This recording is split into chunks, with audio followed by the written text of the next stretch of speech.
The last time I spoke to my aunt, which was about 5, 6 months ago, right? This is right before I came out as a full-blown apostate. I was speaking to all my family members, and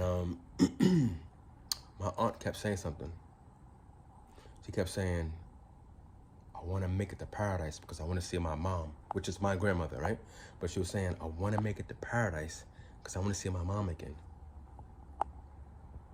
Not one time did she say, I want to make it to paradise because God is good. I love Jehovah. I want to be in this organization for God, right? She didn't say that. She kept saying, I want to make it to paradise because I want to see my mom again. Not one time did she mention Jehovah. Now, this is what this organization does. This is how this organization brings people in emotionally. It's all emotionally based, right?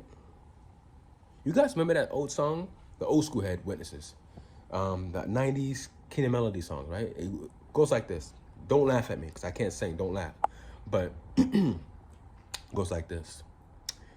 Can you see in your mind's eyes people dwelling together?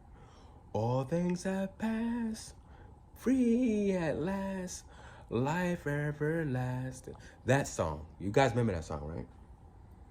Now, every time I heard that song, I kid you not, I would get teary. That song really got to me. You know why? Because when you listen to the words of that song, it's pretty much telling you you're going to see your dead loved ones again. You're going to live forever in paradise earth. There's going to be no more suffering, no more pain. So when people hear that, what happens? It attracts them even more so, right? Now, we know that this organization is good at, it does a really good job at bringing people in, people that need hope, right? This organization is for those people. It's for those people. And the Jehovah Witness organization is really good at manipulating people emotionally. Now, how many times have you heard of stories where people were either inactive or disfellowship, and they had a deceased relative, right? Whether it's a parent, a sibling, spouse, whatever.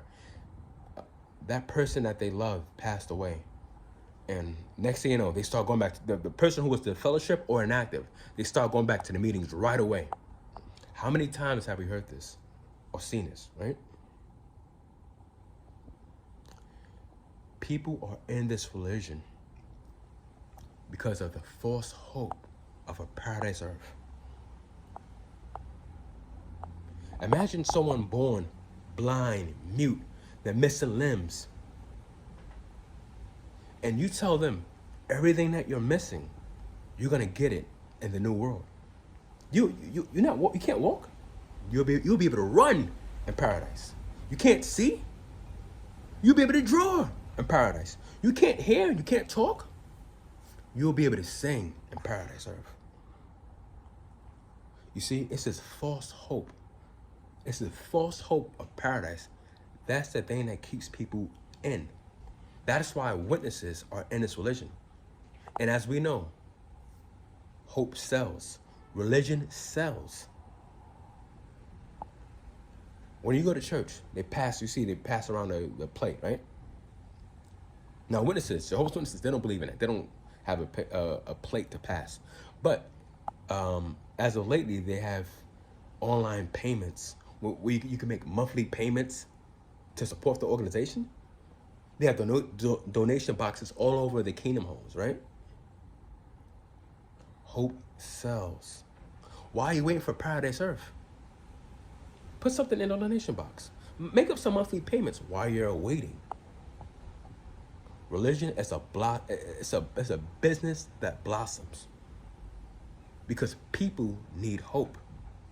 Like I said, if you're someone who you want to see your dead loved ones again, you want to live forever.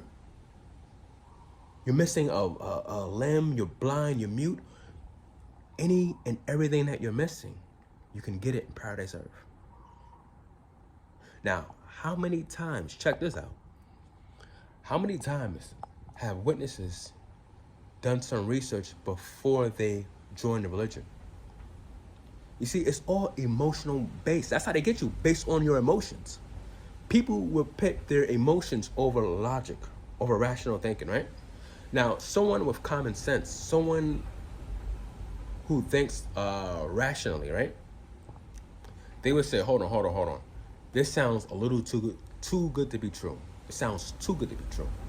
I could see dead loved ones again. I could live forever. I don't have to worry about sickness or death. What? How many times have witnesses, when you think about it, how many times have they said, you know what? Let me do some research because this sounds too good to be true. It's rare that happens, right? It's rare. Hence why there's supposedly 8 million witnesses. Because they heard, oh, paradise, I can live forever in paradise. Once they hear that, and you need hope, right? Once you hear that, you're in, you're locked in. It's all based on emotions, not logic.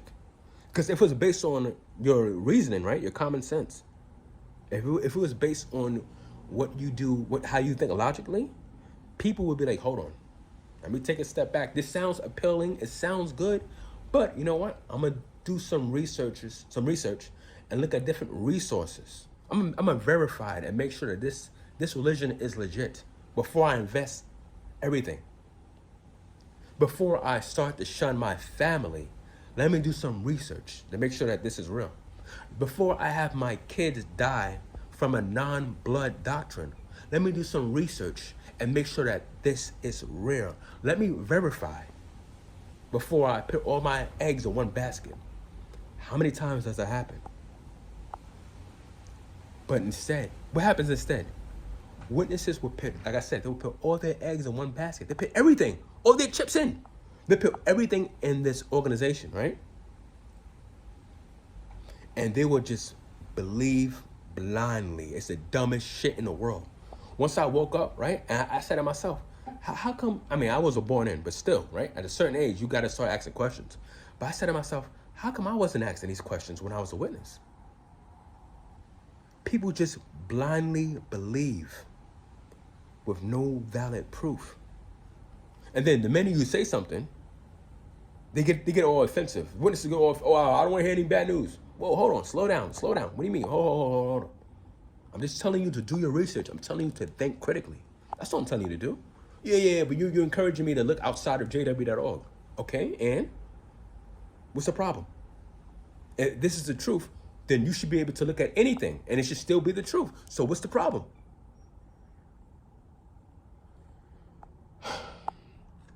But instead, see, witnesses, they let their emotions rule them. And instead of doing their research, they will literally waste their entire lives away waiting for a paradise earth to happen, right? And I know it's not coming.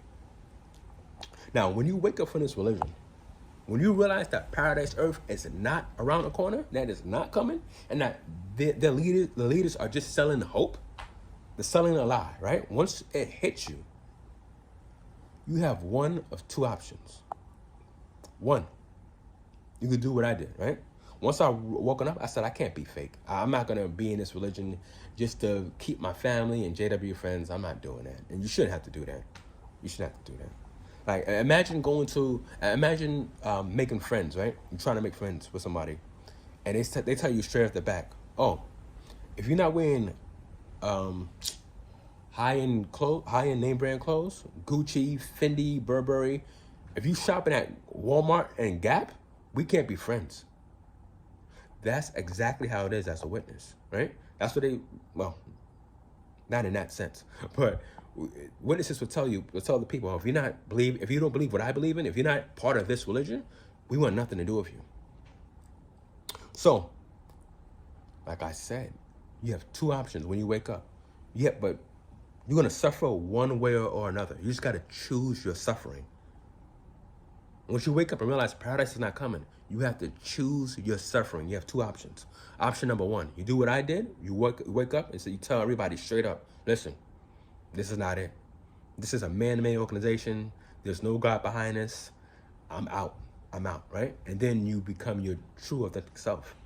Now, you suffer because you're going to be shunned off the back. You're going to be shunned by family and friends, right?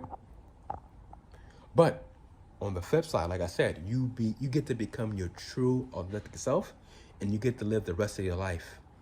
Instead of fear, you get to live it in love. You get to love yourself, and you get to love everyone around you. Instead of just having love for 8 million people in your religion, right?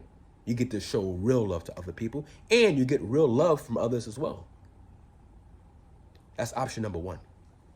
Option number two, this is how you suffer. You suffer it both ways, like I said. The first way that I mentioned, you suffer because you're shunned. You're going to be shunned by your family and friends. And yes, it hurts. I'm shunned and it hurts. I'm not going to lie. Of course it hurts. But I'm also happy because I'm living my true, authentic life. I'm becoming my true self. You can't put a price on that, right? So that's option number one. Option number two, you remain a witness for the rest of your life. You go to all your meetings, you go out on service, you only associate with witnesses, right? You guys get to wait for, patiently wait for a paradise earth that's never going to happen, right? But this is where the suffering comes in. When you're in your 70s and 80s, and you realize that you literally wasted an entire life waiting for something that's never going to happen, being surrounded by conditional fake people that really don't love you. They're only there conditionally. Once you realize that you invested 70, 80 years and your life is dwindling down, and it hits you that paradise is not coming, and you of course, there's no time machine, there's no take backs. You can't go back in time and change things. That's it. Your life is pretty much set. Once that happens, that is the worst suffering of all. And that is why I would never take option number two, because life is too short. Life is precious. You shouldn't have to be fake to keep family and friends. You shouldn't have to do that. So I decided to go the express route. I'll take the shunning. Shun my ass. Shun me.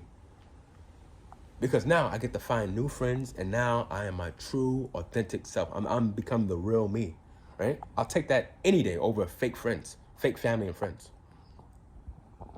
And I just want to encourage people, anyone who's waking up right now, keep in mind, I know you don't want to hear this, but keep in mind, we're all going to die one day, right? Once I woke up and I realized that, oh shit, I'm not going to live forever in paradise earth. Once it hit me, that paradise is not coming, right? I said, you know what? I wasted so much time with fake, phony people in this organization. I'll be damned if I waste another minute with fake people. More fake people outside the religion, right? I want to share, not a story, but I want to tell you, anyone who's waking up, I'm going to share my personal experiences, right, with you guys. Once you realize that paradise is not going to happen, right? Once it hits you, once it clicks. So when I was younger, right, when I left the organization, I became an actor. There's fake people in the organization, but there's also fake people outside the organization. So when I became an active, I lived a wild life. Like I was sleeping around any female that gave me the time of the day. It was a wrap, right? Like my mind was just all about fornicating, all about sex when I was younger, in my 20s, right? And now that I'm older, I realize none of that matters. All those booty calls, all those wild times I went to sleep around, that meant nothing. Those people, those females were fake, just like those experiences were fake. Those experiences were fake. Those relationships were fake, just like the witness world, just like the witnesses were fake, right? And I said, going forward, I don't want none, all that wild, spontaneous stuff. Like when you have freedom, you think that's the first thing that comes to your mind. When you're free from this organization, like, oh, I'm free. I could do whatever I want. And it's like, it sounds appealing. Don't get me wrong. It sounds appealing, right? But like I said, when you leave the witness world and you realize that all your friends were fake, I can't call out one of those witnesses that I know back in the day. Hey, you remember the time when nah, that's done. So I said, going forward, even when I left the organization, I said, I don't want nothing that's fake. Remember this, you are gonna pass away. One day you're gonna die. Whether if it's Nobody knows. We don't know. We don't know when we're gonna pass away. But I said to myself, when I'm about to expire, if I live to see if I live to be in my 80s, if I want to be able to look back on my life and say, you know what? I left the Jehovah's Witness religion, and going forward, I had nothing but positive, good experiences with wholesome, good people that love me for who I am. Solid people that love me for who I am. So going forward, once you leave this religion, if you leave this religion, the Jehovah's Witness religion, right? Please keep in mind that you're gonna pass away. You're gonna die one day. That should change your entire perspective, your entire outlook on life. And that should motivate you to only solely be surrounded by real people, real, genuine, down-to-earth people. Because now you know paradise is not coming. You know, when paradise was in the picture, you said, oh, I got eternity. I can make all these friends forever. We can live forever and play around. Yippee! No, right? But now that you know paradise is not coming, now that you know that your life is going to expire one day, that should encourage you to only be surrounded by real people that love you for who you are. Right? Sorry, I got off subject real quick, but I'm just throwing in my 2 cents because my entire perspective on life changed. Once I woken up, I realized paradise is not coming. It just changed. It really changed my entire outlook on life. And there's only one life to live. We have one life to live, guys. Now, this is a huge oxymoron. With Jehovah's Witnesses, they think that they're going to live forever, right?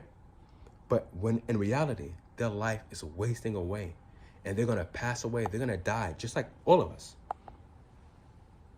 So with that being said, we have one life to live. Live it to the fullest. But I'm not saying to live a wild, crazy life. I'm not saying don't do that. No. Still have morals. If there's one thing that the Jehovah's Witness organization has taught us is to have good morals, right?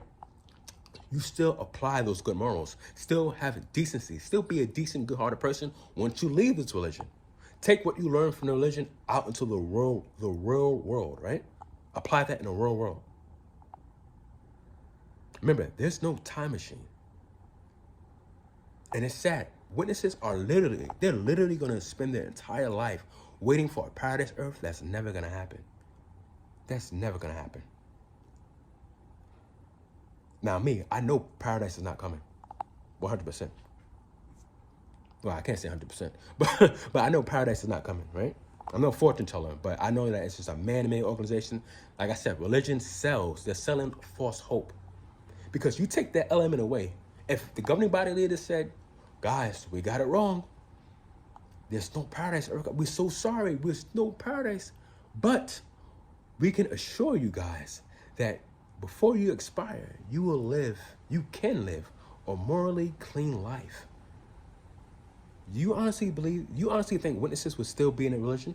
If the governing body leaders, if they came out and said, guys, there's no paradise.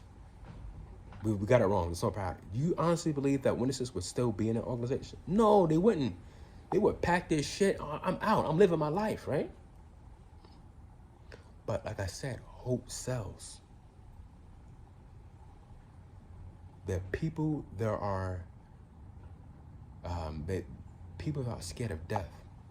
People that want to see their dead loved ones again. People that are missing limbs, blind, mute. All these people, they need hope. That's why they are locked in this religion.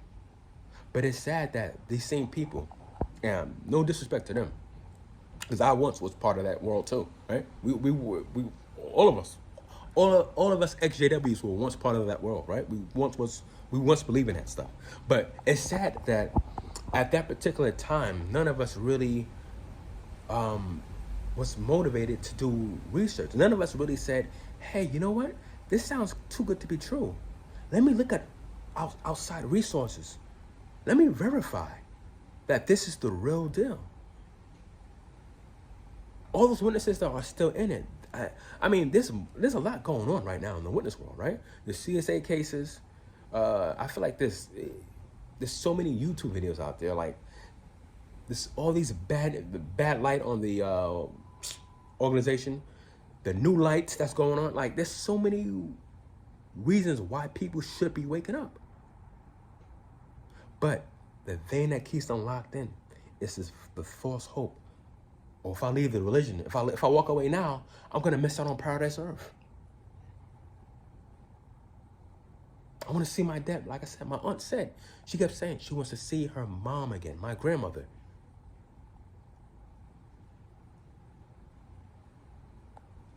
It's the false hope that keeps these people in. But we know witnesses wouldn't be in it. If they made an announcement tomorrow, guys, there's no paradise. If they said that tomorrow, no one would be in it. But they have to keep selling this lie. They have to keep selling this lie. But my question is, how long can they honestly keep doing this? How long can you keep saying the world's about to end? Paradise is right around the corner. How long can you keep saying that before people actually wake up? Because the worst thing you want to do is being a born witness, slave, and serve the organization for the rest of your life. And then at the age of 80, you wake up and you say, hold up. I was told paradise was coming decades ago. I'm now in my 80s. I wasted my whole life and paradise is not here. And then when it hits you then they're going to wish they listened to the apostates. They're going to wish they listened to the whistleblowers. They're going to wish they did their research. And they're going to wish they woken up years ago, decades ago. But by then it's too late because, as I said before, there's no time machine. You can't go back. You can't go back. And I wish that, Jehovah's Witnesses, I wish that they use the logic. I wish that they thought logically, right? I wish they used their common sense instead of their emotions. This is an emotion-based religion. It's an emotion-based religion. They get you by your emotions. It's how you feel. You feel like you want to see your dead loved ones again. You feel like you don't want to die. You don't want to suffer with illnesses. So you want to be a part of this organization. You want to live forever on earth. But like I said, how many times do people actually take a step back and say, hold on, this sounds too good to be true. Let me do some research. That doesn't happen with this organization. The minute you sit down, you have a study, right? And your study says to the person who's interested, have you noticed that there's so much corruption? There's so much injustice? There's so much crime. There's earthquakes, there's famines, there's so much going on. What happens? The study says, you know what, you're right. There has to be something better than this. There has to be. This can't be it.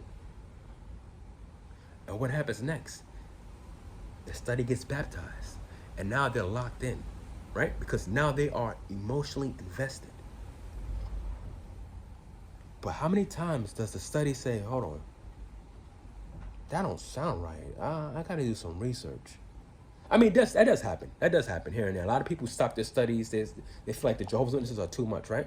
But there's a lot of cases where when people who need hope, people who are in despair, people who want to see their dead loved ones again, they are willing to do whatever it takes. They are willing to believe in the paradise earth just to put their mind at ease. I said this in a few videos back. People believe what they want to believe. They turn their dreams, what they want, they make that their reality. That's what witnesses do. Witnesses are not logical, rational people. They're emotionally people. You get them by their emotions. They're emotionally invested in this organization. They believe in the paradise earth based on emotions.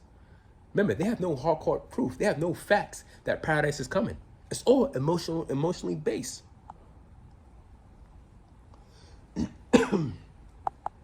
And if you are a Jehovah's Witness watching this, I pray and hope that you do your research. I pray that you wake up one day and you live your life for yourself, for you, and not slave for a man-made organization. Mind you, we have one life to live. There's no time machine.